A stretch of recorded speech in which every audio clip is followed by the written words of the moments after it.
Amboo keessatti qe'ee kanatti hojjettu jechuudha. Kun egaa Amboo qofatti miti.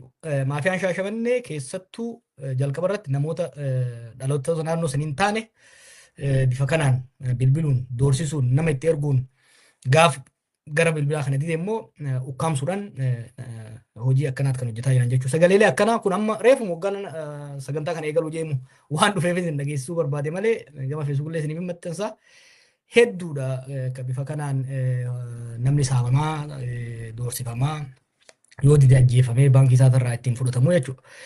Waan leefuu miidhaan maafiyaan uummatarraa fi biyyarraan ga'uu danda'u maal ka jiru irratti yeroo fudhadhee bal'inaan irratti haasofnarra. Torban dabree akkuma yaadattanitti maafiyaa hoggaa jennu maali? Maafiyaa hoggaa jennu garee yakkaati jechuudha. Garee yakkaa kan sirnaan gurmaa'e, kan hoggansa qabu, kan iccitii ta'e, kan ammoo gochoota aseerummaa yookiin immoo yakkoota adda addaa hojjechuudhaan maallaqa walitti qabatu jechuudha. Maafiyaa jechuun garee gurmaa'e, kan hoggansaaf caasaa qabu, isan organized criminal group jechuudha. Mafia is a form of organized criminal group. Kan jaaramee hoggansa qabu, caasaa gubbaa gadii qabu, kan humna qabu, namoota doorsisuudhaan, malaammaltummaadhaan, harka micciiruudhaan maallaqa walitti qabatee maallaqa san immoo dantaa dhuunfaa miseensotaa fi hogganoota maafiyaa saniitiif raabsu jechuudha. Maafiyaan mootummaa tokko keessatti karaa afuriin deemuu danda'a. Tokko state capture kan jennuun maafiyaa fi warri qondaalota hoggaa ol ta'anii murtii fi maammanni mootummaa gara maafiyaan sun barbaadutti yoo ka deemu taate. Torban dabre akkuma inni isiniin jetti criminal state kan jennuun mootummaan immoo yakka keessatti hoggaa hirmaatu. Maafiyaa state kan jennuun dhumarratti gaafa aangoon mootummaa guutumaa guututti maafiyaadhaan dhuunfatame jechuudha. Wanni torban lama sadeen kana argaa jirru sochiin maafiyaa kun jalqabumaa qaama mootummaatiin waan jaarameef qondaalota ammallee qondaalonni mootummaa hoggansarra waan jiraniif almost Oromiyaa gara maafiyaa steetitti maybe percentage dhibbentaa 70-80 gara maafiyaa steet yookiin immoo sirna mootummaa maafiyaa ta'etti jijjiiruu isaanii agarra jechuudha. Torban dabre ammallee wal yaadachiisuudhaaf caasaaf hoggansi maafiyaa dhibbaa diidamaa maal fakkaata ka jedhu sadarkaa sadiitti kan hogganamu sadarkaa siyaasaa, sadarkaa opereeshinii fi sadarkaa loojistikiitti adda qoonnee ilaaluu dandeenya hoggansa garee maafiyaa kana jechuudha. Gareen maafiyaa kun ajajaadha qaba. Warra siyaasaa qaba. Warra siyaasaa uwwisa siyaasaa kennuuf kun jechuun warra mootummaa keessa taa'ee imaammanni mootummaa, adeemsi mootummaa, siyaasni mootummaa akka maafiyaa saniif garee yakkamaa saniif ta'utti warra haala anjeessuuf warri maafiyaa kun saaxilamee tarkaanfii mootummaa akka irratti hin fudhatamne uwwisa warra kennuuf jechuudha. Sadarkaa lammataatitti garee opereeshiniidhaati jira. Gareen opereeshinii tarkaanfii ajjeechaa, ukkaamsuu, doorsisuu, lafarraa buqqaasuu kanneen adda addaa kan humna dhiyeessu jechuudha. Gareen opereeshinii kun sadarkaa sadiitti jira mataa isaatiin. Warra ajaja gubbaa dabarsu jira, sadarkaa Oromiyaatti jiran amma. Warra bobbaa simriitti jennu bobbaa kennu jira, warra immoo tarkaanfii fudhatu jira jechuudha. Garee loojistikii kan jennuun garee dallaalotaa fi daldaltootaati. Warri kun warra maallaqa walitti qabu, warra maallaqni irraa argamuu qabu adda baasee warra opereeshiniitii fi warra siyaasaatiin waliin ta'uudhaan maallaqa walitti qabe san immoo caasaa maafiyaa kanaatiif warra qoodu irra caalatti warra dallaalotaa fi daldaltoota irraa walitti makamee jiru jechuudha. So sadarkaa sadii sadarkaa olaanaatti warra siyaasaati jira, itti aansee warra opereeshinii jira, sadaffaan warra loojistikii jira. Walumaa yaadachiisuudhaaf. Torban dabre akkuma walii himnetti eenyu warri sadarkaa olaanaatti warri hagammaa beekaa jirru qorachaa jirra makoota adda addaa federaala keessaa dhagaa jirra bakka adda addaa hamma ammatti garuu suur sagaleedhaan baank steetimantiidhaan namoota as keessa jiran intarviyu gochuudhaan wanni irra geenye sadarkaa olaanaatti qondaalonni sadi sadarkaa Oromiyaatti hoggana maafiyaa kanaa ta'anii akka jiran sadarkaa siyaasatitti itti gaafatamaa dhimma nageenyaa Oromiyaa Araarsaa Mardaasaa, itti aanaa pirezidantii Awwaluu Abdii akkasumas Jeneraal Haayiluu Gonfaa gorsaan dhimma nageenyaa pirezidantii Oromiyaa sadarkaa hoggansa siyaasatitti maafiyaa kan akka hogganaa jiran irra geenyee jirra jechuudha. Gara opereeshiniitti hoggaa fudhannu ajaja olaanaa warri kennu Abbaba Garasuu, Haayiluu Dalasaa, keessatti argamu. Warri biraas akka jiran qoqqorachaa jirra. Bobbaa irratti Komishinar Zarihuunii fi Komishinar Tarreessaan bobbaasu irratti warra hojjetaa jiru. Tarkaanfii magaalota sadarkaa adda addaatti jiru warra gammaa saaxilee keessa warra akka Baayisaa Huseen, warra akka Baayisaa Qalbeessaa, warra akka Eebbisaa Galaayee, warra akka Adaamarraa warra identify goonee boodarra laallu kunis achi keessa jiranii jechuudha. Dallaalaa fi daldalaa torban kana adda baafanne keessa Biraanuu Baqqalaa nama jedhamu Daamtoo Amsaaluutii fi Ammoo Shincinnii kan jedhaman Biraanuu Baqqalaa kun ka IDBIP characharu sani. Dallaalasiis akka daldalaattis taphata. Daamtoo namni jedhamus nama jar sadeen kun ammoo waliin hidhata qabu, waliin hojjetu. Finfinnee fi Shaggarii fi aanota naannoo san irratti warra hojjetu keessaa gara Adaamaa waggaa gallee warra akka Warquu Buuphaa, warra akka Xiiqoo argannaa jechuudha. Dallaalaaf daldalaa jalatti hedduudha. Dallaalaaf daldalaa jalatti magaalota irra jiru. Warri kun warra lafa saamuu, namoota ukkaamsuu, maallaqa achirraa argamu immoo hamma tokko fudhatanii hamma kaan immoo warra isaanii oliitiif dabarsu jechuudha. So naafiyaan waliigalaa akka jennutti I think irra caalaa isaanii beeytanii araarsaan kan gara bitaa irra jiru awwal jidduurratti agarra. Abbaba Garasuu kun komishiinaroota lamaan san probably kasin hin beeyne Komishinar Darajee Baayisaa, Komishinar Zalaalam, Komishinar Tarreessaa warra jedhaman kun warra bobbaa maafiyaa kanaati irratti hojjetaa jiru jechuudha. Sadarkaa magaalaatti hoggaa bu'oo. Sadarkaa jiddu galeessatti maafiyaa kana establish goonee eenyu akka isaan ta'anii gadda baafannee booda sadarkaa magaalaatti immoo hoggaa gadi buunu ka Amboo amma torban dabre ka Ambootii fi ka Burraayyuu torban dabre ilaallee turre. Ka Adaamaa torban kana irra caalatti ka ilaalaa turre ka Adaamaati. Ka Adaamaa hoggaa fudhanne gubbaarratti sadarkaa Oromiyaatti araarsaa jira. Haayiluu Jaldee kantiibaan magaalatti sadarkaa Adaamaatti hoogganaan maafiyaa kanaa Haayiluu Jaldeeti jechuudha.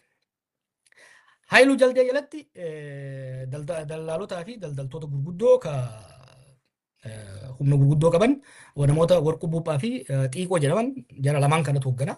Jari lamaan kun isaan jalatti immoo warra akka Taasoo Badhaadhaa, Taliilaa Qumbii, Chuuchuu Dugoo jedhaman namoota jalatti hiriirsanii qabu jechuudha.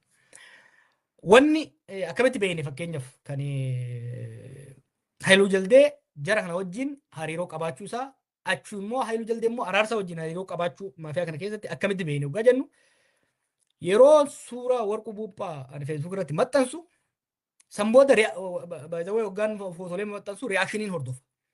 If I post this picture, what would be reacting? Who would be reacting? How will they react? Yeroo suuraa Buuphaa ani maxxansu immediately Haayiluu Jaldee araarsaadhaa bilbiluudhaan baankiin Warquu Buuphaa akka cufamu godhan. Commercial Bank of Ethiopia fi baankilee hundatti bilbiluudhaan akkaawuntiin Warquu Buuphaa akka hojjettoota baankichaatiin hin mul'anne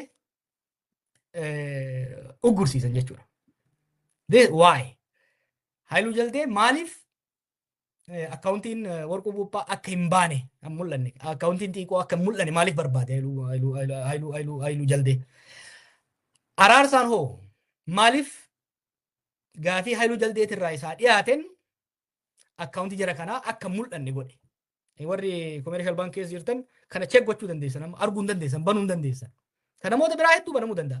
Kan namoota unlist godhe kana garuu banamaan jiru jechuudha. Ka Haayiluu Jaldees gaafasuma cufame, ka Warquu Buuphaas, ka Xiiqoos adaduma namoota kana list isaanii baasaa deemuun deemee jechuudha. So this shows a conspiracy. Maaliif criminal organization keessatti, organized crime keessatti conspiracy'n waliin hojjechaa jiraachuu isaanii kan agarsiisu keessaa tokko kana jechuudha. Kana Facebook irratti maxxanseen ture. Ifatti actually ka Adaamaa kun dhoksa illee hin qabu. Fakkeenyaa fi suuraa jidduu irratti agartan kanatti yeroo gurbaan Xiiqoo jedhamu sun badhaasa kantiibaa irraa fudhatu agarra. Poolisoota keessa jira. Hunda agartaa jechuudha. Haayiluu Jaldee tumsa siyaasaa, uwwisa siyaasaatti isaaniif kenna. Warri akka Warquu Buuphaatii fi Xiiqoo lafa uummataa buqqaasuun, uummata saamuun, namoota ukkaamsuun yakki isaanii hunda keessa deemuu barbaadu. Isin maxxansaatiin ture yakkoota garaagaraa kan hin hojjetu. Yeroo yakkoota kan hojjetan poolisoonni waggaa isaan hidhuudhaa deeman tumsa Haayiluu Jaldee yoo isarra ol guddatte immoo tumsa araarsatiin Gallakkifamu jechuudha. Fakkeenyaaf namni buuphaa jedhamu kuni torban lama dura qabamee ture. Torban lama dura qabamee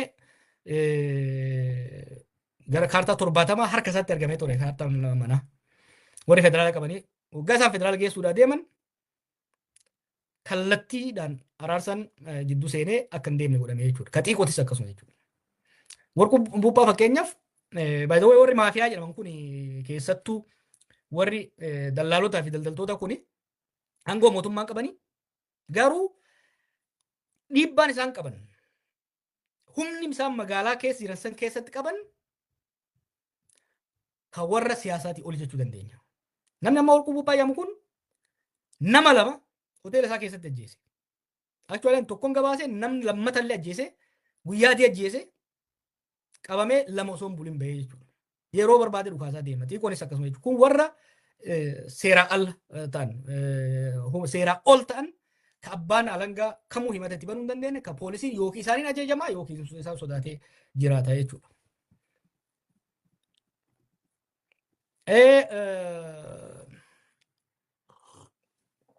Maafiyaan dhibbaa diidamaa kun yakkoota akkamii hojjeta?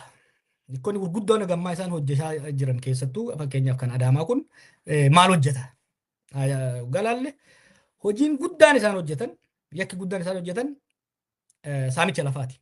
Saamicha lafaa sadarkaa sadiitti lafuma takka yeroo sadi humnaan fudhatanii gurguruu jechuudha.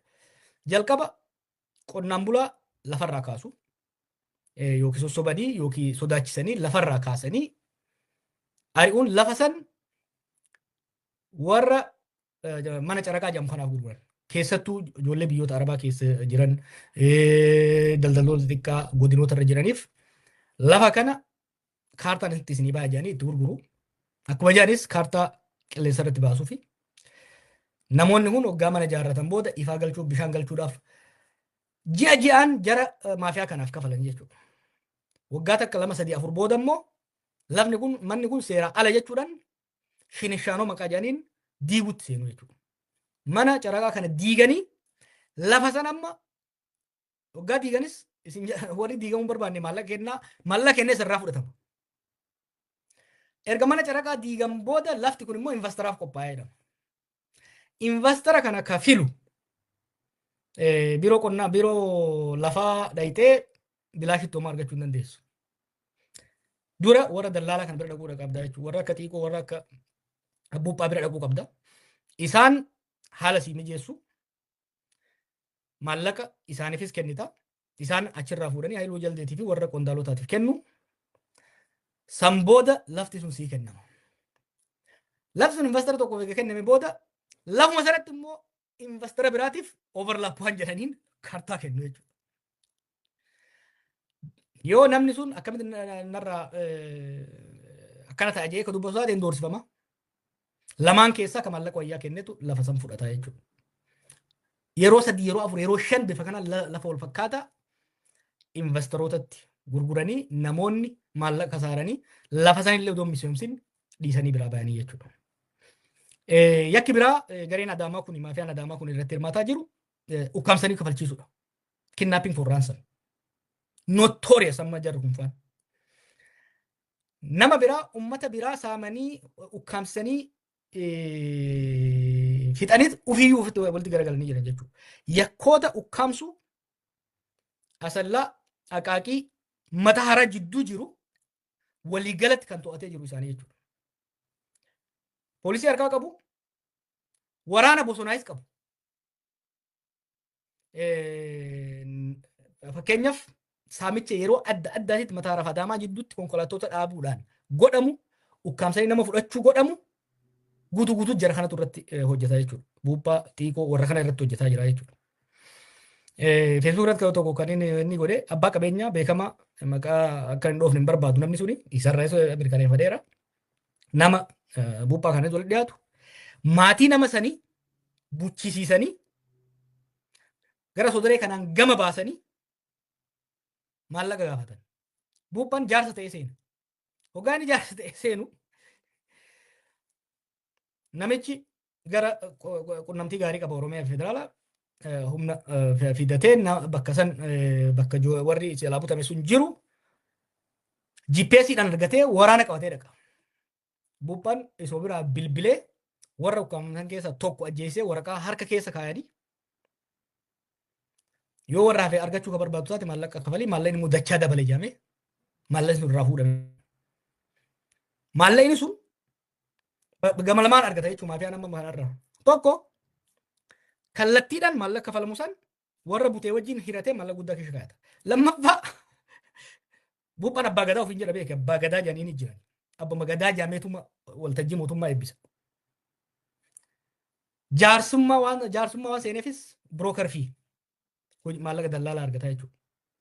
Dhiyooma kana hiriyoota isaa lama makalaakaa fidatee butee baadiyyaa gara Walancitii kana geessee miliyoona 10 gaafatee 8 immoo akkanarraa butatee jechuudha.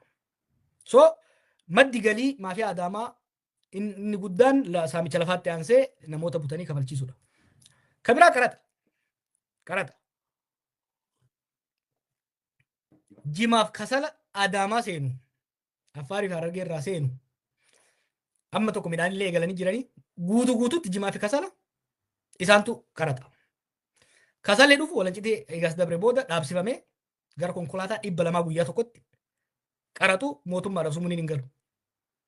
Jimaa Harargee irraa dhufee seenu osoo raabsamiin magaazina isaaniitti buusisiisanii irraa qaratu jechuudha. Kanarraa galii guddaa argatu. Galiin qarata kanarraa argamu gara kalna mootummaan galu maafiyaa kanaaf raabsama jechuudha. Hojiin biraa isaan monopoliidhaan humnaan qabatanii jiran raabsaa simintoo kan hin beeytanii raabsaa sukkaraa wantoota gama mootummaatiin dhufanii raabsamanis yoo maafiyaan kun maallaqa irraan argatin namoota maafiyaan kun hayyame qofatu bitatuu danda'a. Namoota maafiyaan kun hayyame qofatu raabsuu danda'a. Waan raabsamu kama hundarraa'u parsanteejiidhaan sheerii fudhatu jechuudha.